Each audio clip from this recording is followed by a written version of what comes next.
मैं हूं आपकी टीचर मुबीना बारी और आप देख रहे हैं एफर्ट फॉर सक्सेस। मज़ीद वीडियोस और अपडेट के लिए आप हमारी वेबसाइट विजिट कर सकते हैं। उसके अलावा आप हमें हमारे फेसबुक पेज पर भी फॉलो कर सकते हैं। आज की क्लास में हम देखेंगे कि हम PMT फंक्शन की मदद से EMI कैसे मालूम करेंगे। EMI का मतलब है इक्वल मंथली इंस्टॉलमेंट। अगर हम इंस्टॉलमेंट पे कोई चीज लेते हैं तो हमें उसे मंथली इंस्टॉलमेंट में वापस करना होता है। तो वो मंथली इंस्टॉलमेंट हम कैसे तय करते हैं कि हमें कितनी मंथली इंस्टॉलमेंट पे करना पड़ेगी, या बैंक से अगर हम लोन लेते हैं तो वो मंथली इंस्टॉलमेंट हम कैसे तय करते हैं।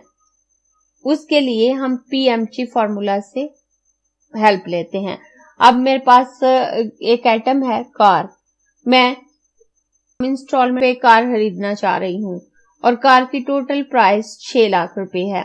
और जब हम इंस्टॉलमेंट पे कोई चीज खरीदते हैं तो हमें कुछ ना कुछ डाउन पेमेंट करनी पड़ती है कि जिस वक्त वो चीज हमारे हवाले करते हैं, वो आइटम हमारे हवाले करते हैं, तो हमें उससे पहले उसे कुछ अमाउंट डाउन पेमेंट के तौर पे देनी होती है और रेस्ट ऑफ अमाउंट जो है वो हमें इंस्टॉलमेंट में देनी होती है। तो मैं यहाँ 1.5 लाख डाउन पेमेंट करूंगी और उसके बाद मेरे पास लोन पेमेंट 4,50,000 रह जाएगी और मुझे ये पेमेंट 5 सालों में वापस करनी है और ईयरली इंटरेस्ट रेट 12% है। अब मैं PMT कैसे मालूम करूंगी? मैं अपने इस सेल को सिलेक्ट करूंगी जहां मुझे इसका आंसर चाहिए और यहाँ पे मैं इक्वल लगाऊंगी और PMT लिखूंगी।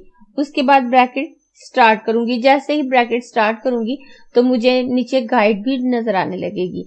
सबसे पहले रेट है कि मैं किस रेट पे लोन ले रही हूँ। ये रेट इंटरेस्ट रेट होता है कि मैं किस इंटरेस्ट रेट पर लोन ले रही हूँ। मैं 12% इंटरेस्ट रेट पे लोन ले रही हूँ तो मैं अपने इस सेल को सिलेक्ट करूंगी और ये मेरा ईयरली इंटरेस्ट रेट है, जबकि मुझे मंथली पेमेंट देनी है। तो उसके लिए मैं इसको क्या करूंगी, इसे मंथ में डिवाइड करने के लिए इसे 12 पे डिवाइड कर दूंगी, क्योंकि एक साल में 12 महीने होते हैं। मैं यहाँ स्लैश लगाऊंगी और इसे 12 से डिवाइड कर दूंगी। उसके बाद कॉमा लगाऊंगी। कॉमा लगाने के बाद अब मुझे वो अरसा डिफाइन करना है जिसके लिए मैं लोन ले रही हूँ, कि मैं कितने देर के लिए लोन ले रही हूँ, कितने अरसे के लिए लोन ले रही हूँ। मैं यहाँ 5 साल के लिए लोन ले रही हूँ। तो मैं अपने इस सेल को सिलेक्ट करूंगी क्योंकि मुझे मंथली पेमेंट करनी है। तो ये, और जबकि मेरी वैल्यू जो है वो ईयर्स में है, 5 ईयर्स। अब एक ईयर्स में 12 मंथ होते हैं तो मैं इसको 12 के साथ मल्टीप्लाई कर दूंगी। मल्टीप्लाई करने के लिए मैं स्टेरिक का निशान लगाऊंगी और 12 से मल्टीप्लाई कर दूंगी और दोबारा कॉमा लगाऊंगी। अब वो मुझे प्राइस वैल्यू बतानी है कि मेरी ओरिजिनल प्राइस कितनी है जो कि मैं लोन के तौर पे ले रही हूँ। अब मेरे पास अगर मेरी टोटल प्राइस जो है वो 6 लाख रुपए है, मैंने 6 लाख की कार खरीदी है, तो मैं इस सेल को सिलेक्ट करूंगी और सिलेक्ट करने के बाद इसमें से डाउन पेमेंट वाले सेल को माइनस कर दूंगी, क्योंकि इतनी पेमेंट मैं ऑलरेडी कर चुकी हूँ। तो मैं यहाँ पे माइनस लगाऊंगी और माइनस लगाने के बाद इस सेल को सिलेक्ट करूंगी। सिलेक्ट करने के बाद ब्रैकेट क्लोज करके इंटर करूंगी तो ये मेरी वैल्यू मेरे पास आ जाएगी।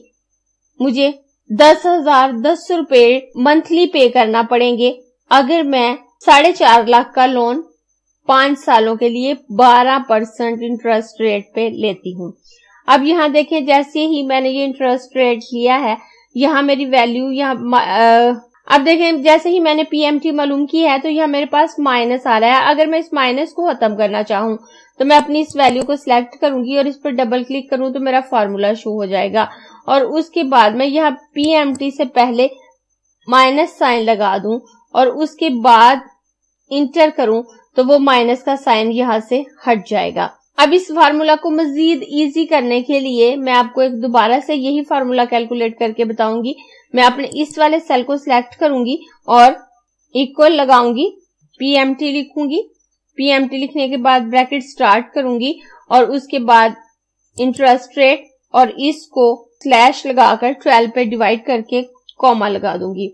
उसके बाद मुझे अपने ईयर्स डिफाइन करने हैं कि मैं इसे कितने ईयर्स के लिए लोन ले रही हूँ। तो मैं 5 ईयर्स के लिए लोन ले रही हूँ, तो मैं इस सेल को सिलेक्ट करूंगी और इसे मल्टीप्लाई बाय 12 करके कॉमा लगाऊंगी। अब पहले हमने क्या किया था, हमने टोटल प्राइस दी थी और उसमें से डाउन पेमेंट को माइनस किया था। लेकिन अगर हम ऐसा ना करना चाहें तो हम लोन पेमेंट, क्योंकि हम यहाँ पे ऑलरेडी माइनस कर चुके हैं, हम 6 लाख में से 1.5 लाख माइनस कर चुके हैं, तो हम डायरेक्ट ये वाली वैल्यू देंगे। वैल्यू देने के बाद ब्रैकेट क्लोज करके इंटर करूं तो आप देखें मेरा आंसर सेम है। अब अगर यहाँ से मैं इस माइनस को रिमूव करना चाहूं तो मैं यहाँ पे इस सेल को सिलेक्ट करूंगी और मेरा फार्मूला शो हो जाएगा और मैं पीएमटी से पहले माइनस साइन लगाऊंगी और इंटर प्रेस करूंगी तो ये मेरा आंसर आ जाएगा। अब जब मैंने यहाँ पे पीएमटी मालूम किया है तो मेरे पास डेसिमल के बाद 2 सिफर शो हो रहे हैं। अगर मैं इन डेसिमल नंबर्स को खत्म करना चाहती हूँ तो मैं डिक्रीज डेसिमल पे क्लिक करूंगी तो ये डेसिमल रिमूव हो जाएंगे। अब मेरी ये वैल्यू और ये वैल्यू सेम है। उसके बाद मैं दूसरी एग्जांपल पे आती हूँ। यहाँ हम अगर किसी बैंक से लोन ले रहे हैं तो उस सूरत में हमें डाउन पेमेंट नहीं करनी होती। जब हम किसी प्रोडक्ट को परचेज कर रहे होते हैं, किसी आइटम को इंस्टॉलमेंट पे परचेज कर रहे होते हैं तो हमें डाउन पेमेंट करनी होती है। लेकिन जब हम किसी भी काम के लिए लोन ले रहे होते हैं तो उस वक्त हमें डाउन पेमेंट करने की जरूरत नहीं होती। और अगर हमारे लोन का ड्यूरेशन मंथ में ही मेंशन है तो उसके बाद हमें उस वैल्यू को 12 से मल्टीप्लाई करने की जरूरत नहीं होती। मैं यहाँ पे इस सेल को सिलेक्ट करूंगी और सिलेक्ट करने के बाद इक्वल लगाऊंगी और पीएमटी लिखूंगी। पीएमटी लिखने के बाद ब्रैकेट स्टार्ट करूंगी और उस इंटरेस्ट रेट बताऊंगी कि मैं किस इंटरेस्ट रेट पे लोन ले रही हूँ। ये मेरा ईयरली इंटरेस्ट रेट है तो मैं इस सेल को सिलेक्ट करके डिवाइडेड बाय 12 कर दूंगी और कॉमा लगाऊंगी। उसके बाद ये मेरा मंथली ड्यूरेशन बताया हुआ है कि मैंने 36 मंथ के लिए लोन लिया है। तो अब मुझे इसको किसी भी वैल्यू से मल्टीप्लाई या डिवाइड करने की जरूरत नहीं होती। मैं जस्ट इस सेल का एड्रेस दूंगी और इस सेल का एड्रेस देने के बाद कॉमा लगाऊंगी और उसके बाद मुझे प्राइस वैल्यू देनी है तो मैं ये वैल्यू सिलेक्ट करूंगी। सिलेक्ट करने के बाद ब्रैकेट क्लोज करूंगी और इंटर प्रेस करूंगी तो मेरा आंसर आ जाएगा। अब यहाँ पे मुझे 9,263 रुपए मंथली पेमेंट करनी है। अगर मुझे 3 लाख का लोन 36 मंथ के लिए 7% इंटरेस्ट रेट पे लेना है। अब अगर यहाँ से मैं माइनस रिमूव करना चाहूं तो मैं इस पर डबल क्लिक करूंगी तो मेरा फार्मूला शो हो जाएगा। मैं पीएमटी से पहले माइनस साइन लगाऊंगी। माइनस साइन लगाने के बाद इंटर प्रेस करूंगी तो ये माइनस साइन रिमूव हो जाएगा। अगर मुझे डेसिमल रिमूव करने हैं तो मैं इसको दोबारा सिलेक्ट करके डिक्रीज डेसिमल पे क्लिक करूंगी तो इसमें से डेसिमल रिमूव हो जाएंगे। डेसिमल डिक्रीज करने के बाद एक और चीज याद रखने की है, जब हम पीएमटी फंक्शन की मदद से ईएमआई मालूम करते हैं तो हमारे रिजल्ट के साथ RS लिखा हुआ भी आ सकता है, डॉलर साइन आ सकता है, यूरो साइन आ सकता है या और करेंसी फॉर्मेट। तो अगर हम इसको रिमूव करना चाहते हैं तो हम इस सेल पे आएंगे और कॉमा स्टाइल पे सिलेक्ट करेंगे तो ये आप देखें RS खत्म हो गया। अब मैं अपने इस सेल को सिलेक्ट करूंगी, दोबारा इस कॉमा पे क्लिक करूंगी तो आप देखें यहां से भी RS खत्म हो गया। मैं अपने इस सेल को सिलेक्ट करूंगी, कॉमा पे क्लिक करूंगी, यहां से भी RS खत्म हो गया। इस तरह से आप कॉमा पे क्लिक करके चाहे इसके साथ डॉलर साइन आ रहा है, RS लिखा आ रहा है, यूरो साइन आ रहा है या कोई और करेंसी फॉर्मेट का साइन शो हो रहा है तो आप उसे खत्म कर सकते हैं। अगर आप इसे एक नॉर्मल वैल्यू में शो करना चाहते हैं, आप चाहते हैं इसके साथ कुछ भी ना हो, तो आप डिक्रीज डेसिमल से डेसिमल नंबर हटा सकते हैं। कॉमा स्टाइल से इसके साथ लगा हुआ कोई भी करेंसी फॉर्मेट जो शो करने वाला साइन है उस साइन को हटा सकते हैं और पीएमटी से पहले आप माइनस लगाकर इंटर करें तो इसके साथ जो माइनस साइन आ रहा होता है आप उसे भी हटा सकते हैं। इस तरह से हम आसानी से पीएमटी फंक्शन की मदद से मालूम कर सकते हैं कि हम अगर किसी भी चीज को परचेज कर रहे हैं इंस्टॉलमेंट पे या कुछ लोन ले रहे हैं तो हम उसकी मंथली पेमेंट कितनी देनी पड़ेगी, कितने % इंटरेस्ट रेट पे हमारी मंथली पेमेंट कितनी बनेगी। और ये ऑप्शन उन लोगों के लिए बहुत यूजफुल और बल्कि रेगुलर यूज होने वाला ऑप्शन है जो बैंक्स वगैरह में काम करते हैं या जो इंस्टॉलमेंट पे चीजें सेल कर रहे होते हैं।